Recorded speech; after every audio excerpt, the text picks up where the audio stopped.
आज मुले एक छोटंसं नाटक सादर करणार आहोत.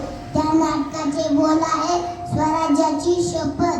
गड्यांनो, आपण लढायचा खेळ खेळूया का? चला चला, आम्ही तयार आहे.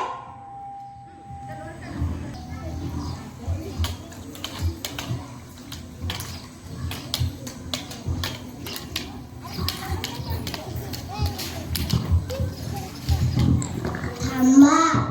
काय झालं राजे? गड्यांनो, तुम्हाला मनातली एक गोष्ट सांगू का? सांगा सांगा महाराजे.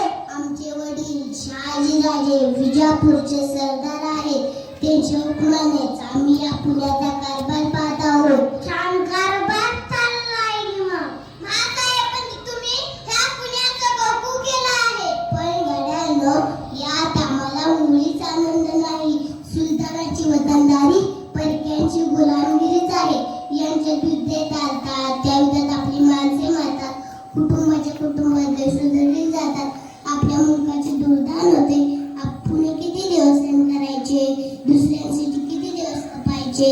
सांगा गड्यांनो, सांगा. मग काय करायचं म्हणता? बोला महाराजे बोला, आपला मनोदय सांगा. तुम्ही जे सांगाल ते आम्ही करू. आमचे प्राण हे देऊ. सांगाल ते करण्यासाठी आम्ही एका पायावर आहोत. गड्यांनो, आपण आपले राज्य निर्माण करायचं. स्वराज्य, हिंदवी स्वराज्य. हिंदवी स्वराज्य. हो, हिंदवी स्वराज्य. परक्यांची गुलामगिरी नसलेलं स्वराज्य.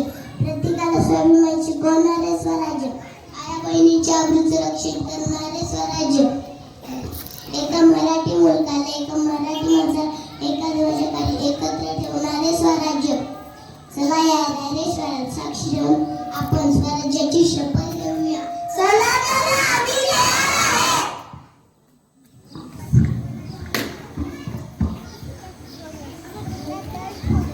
ओम शिवशंभू.